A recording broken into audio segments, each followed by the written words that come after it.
ನಮಸ್ತೆ, welcome back to my YouTube channel. ಯಾರೆಲ್ಲ ಹೊಸದಾಗಿ ನನ್ನ ಚಾನಲ್ನ ನೋಡ್ತಾ ಇದ್ದೀರಾ ಸಬ್ಸ್ಕ್ರೈಬ್ ಮಾಡ್ಕೊಂಡು ನೋಡಿ.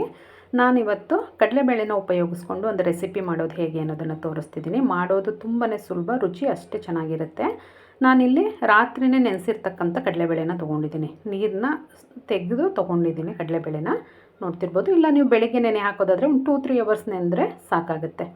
ನೆನೆಸಿ ನೀರು ತೆಗೆದಿರ್ತಕ್ಕಂಥ ಕಡಲೆಬೇಳೆನ ಮಿಕ್ಸಿ ಜಾರಿಗೆ ಹಾಕ್ಕೊಳ್ತಾ ಇದ್ದೀನಿ. ನೋಡ್ತಿರ್ಬೋದು, ಸ್ವಲ್ಪನೂ ಕೂಡ ನೀರಿರಬಾರ್ದು.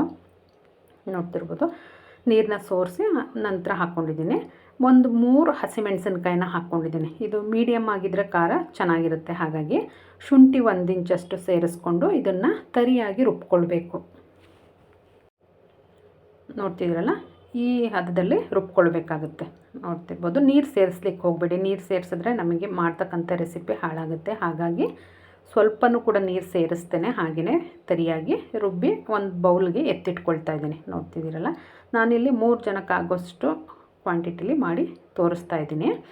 ಇದಕ್ಕೆ ಸಬ್ಬಕ್ಕಿ ಸೊಪ್ಪನ್ನ ಹಾಕ್ಕೊಳ್ತಾ ಇದ್ದೀನಿ. ಸಬ್ಬಕ್ಕಿ ಸೊಪ್ಪನ್ನ ತೊಳೆದು ಕಟ್ ಮಾಡಿ ನೀರನ್ನ ತೆಗೆದು ತೊಗೊಂಡಿರ್ತಕ್ಕಂಥ ಸಬ್ಬಕ್ಕಿ ಸೊಪ್ಪು. ಹಾಗೆಯೇ ಒಂದು ಮೀಡಿಯಮ್ ಸೈಜ್ದು ಒಂದು ಈರುಳ್ಳಿನ ಸಣ್ಣಕ್ಕೆ ಹೆಚ್ಚಿ ತೊಗೊಂಡಿದ್ದೀನಿ. ಹಾಗೆಯೇ ಕ್ಯಾರೆಟ್ನ ತುರಿದು ತೊಗೊಂಡಿದ್ದೀನಿ 1 ಕಪ್ಪು. ಒಂದು ಅರ್ಧ ಕಪ್ಪಷ್ಟು ಕೊತ್ತಂಬರಿ ಸೊಪ್ಪನ್ನ ತೊಗೊಂಡಿದ್ದೀನಿ. ಒಂದು 10 ಎಲೆ ಕರಿಬೇವು ಎಲೆಗಳನ್ನ ಸಣ್ಣಕ್ಕೆ ಹೆಚ್ಚಿಬಿಟ್ಟು ತೊಗೊಂಡಿದ್ದೀನಿ. 1 ಸ್ಪೂನು ಜೀರಿಗೆನ ಹಾಕ್ಕೊಳ್ತಾ ಇದ್ದೀನಿ. ಹಾಗೆಯೇ ರುಚಿಗೆ ತಕ್ಕಷ್ಟು ಉಪ್ಪನ್ನು ಕೂಡ ನಾನಿಲ್ಲಿ ಸೇರಿಸ್ಕೊಳ್ತಾ ಇದ್ದೀನಿ.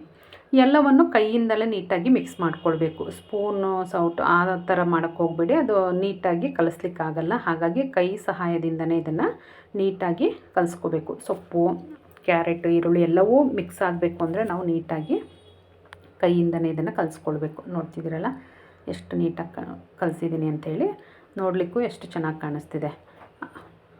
ಈಗ ಇದನ್ನು ಸ್ಟೀಮ್ ಮಾಡ್ಕೋಬೇಕು. ಹಾಗಾಗಿ ಒಂದು ಪಾತ್ರೆನ ಇಟ್ಟು ನೀರನ್ನ ಕಾಯಲಿಕ್ಕೆ ಇಟ್ಟಿದ್ದೀನಿ.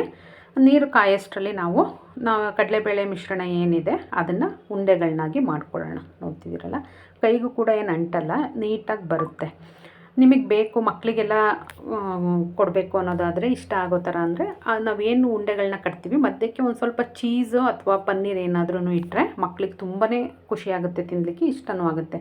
ನಾರ್ಮಲಾಗಿ ನಾವು ಈಗ ಮಾಡ್ತಾ ಇರೋ ಪ್ರೊಸೀಜರಲ್ಲಿ ಮಾಡಿದ್ರೂ ತುಂಬ ಚೆನ್ನಾಗಿರುತ್ತೆ ಟೇಸ್ಟ್ ವೈಸು. ಮಕ್ಕಳಿಗೆಲ್ಲ ಸ್ವಲ್ಪ ಡಿಫ್ರೆಂಟಾಗಿ ಮಾಡಿಕೊಡ್ಬೇಕು ಅನ್ನೋದಾದರೆ ನೀವು ಚೀಸು ಅಥವಾ ಪನ್ನೀರನ್ನ ನೀವು ಏನು ನಾವು ಉಂಡೆಗಳನ್ನ ಮಾಡ್ತೀವಿ ಮಧ್ಯದಲ್ಲಿ ಇಟ್ಬಿಟ್ಟು ಉಂಡೆ ಮಾಡಿಕೊಂಡ್ರೆ ಸ್ಟೀಮ್ ಕುಕ್ ಆದಮೇಲೆ ನಮಗೆ ಅದು ಟೇಸ್ಟು ತುಂಬ ಚೆನ್ನಾಗಾಗುತ್ತೆ, ಡಿಫ್ರೆಂಟಾಗುತ್ತೆ. ಇಲ್ಲಿ ನೀವು ಶೇಪ್ ಇದೇ ಥರ ಮಾಡಬೇಕು ಅಂತೇನಿಲ್ಲ. ವಡೆ ಥರನಾದರೂ ತಟ್ಕೋಬೋದು ಅಥವಾ ಉಂಡೆ ಮಾಡ್ಕೋಬೋದು, ಓವಲ್ ಶೇಪಲ್ಲಾದ್ರೂ ನೀವು ಮಾಡ್ಕೋಬೋದು. ಯಾವ ಥರನಾದರೂ ಮಾಡಿಕೊಂಡು ನೀವು ಇದನ್ನು ಕುಕ್ ಮಾಡ್ಕೋಬೋದು. ನೋಡ್ತಿದ್ದೀರಲ್ಲ, ಎಲ್ಲವನ್ನು ನೀಟಾಗಿ ಉಂಡೆ ಕಟ್ಟಿ ಎತ್ತಿಟ್ಕೊಂಡಿದ್ದೀನಿ ನಾನು. ಇವಾಗ ಇದನ್ನು ಸ್ಟೀಮರಲ್ಲಿ ಒಂದೊಂದೇ ಇಟ್ಕೊಳ್ಳೋಣ. ನಾನಿಲ್ಲಿ ಎಣ್ಣೆ, ತುಪ್ಪ ಏನನ್ನೂ ಕೂಡ ಸ್ಟೀಮರ್ಗೆ ನಾನು ಹಚ್ಚಿಲ್ಲ, ಡೈರೆಕ್ಟಾಗಿ ಹಾಗೇ ಇಡ್ತಿದ್ದೀನಿ. ಇದು ಅಂಟದಾಗಲಿ ಒಡೆಯೋದು ಏನೂ ಆಗೋಲ್ಲ.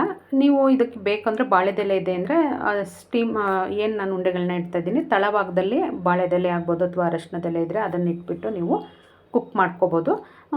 ಅಂದರೆ ಟೇಸ್ಟು ಸ್ವಲ್ಪ ಡಿಫ್ರೆಂಟಾಗಿ ಬರುತ್ತೆ. ಬಾಳೆದೆಲೆ ಇಟ್ಟಾಗ ಅದರದ್ದು ಫ್ಲೇವರ್ ಬರುತ್ತೆ, ಹಾಗೆ ಅರಶಿನದೆಲೆ ಇಟ್ಟರೆ ಅದರದ್ದು ಫ್ಲೇವರ್ ನಮಗೆ ಸಿಗುತ್ತೆ. ಹಾಗಾಗಿ ನೀವು ಆ ಥರ ಕೂಡ ಮಾಡ್ಕೋಬೋದು. ಇದನ್ನು ಬೇಯಲಿಕ್ಕೆ ಇಟ್ಬಿಟ್ಟು ಅದಕ್ಕೊಂದು ಚಟ್ನಿನ ರೆಡಿ ಮಾಡ್ಕೊಳ್ಳೋಣ.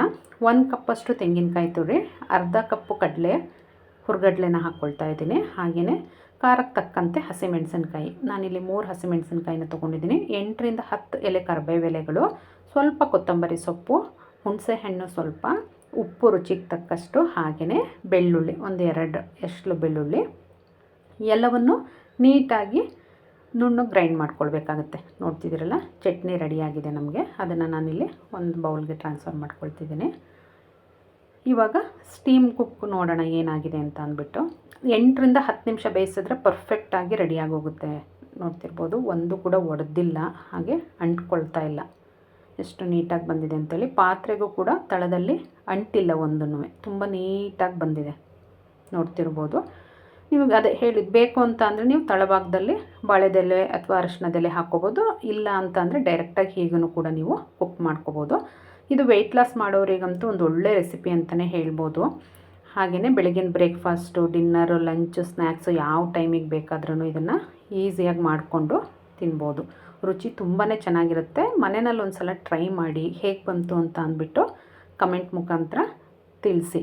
ಮಕ್ಕಳಿಗೂ ಕೂಡ ಇದು ತುಂಬಾ ಹೆಲ್ದಿ ರೆಸಿಪಿ. ಮನೆ ದೊಡ್ಡವರು ಮಕ್ಕಳಿಗೆ ಎಲ್ರಿಗೂ ಒಂದು ಸಲ ಮನೆಯಲ್ಲಿ ಮಾಡ್ಕೊಳ್ಳಿ. Thank you.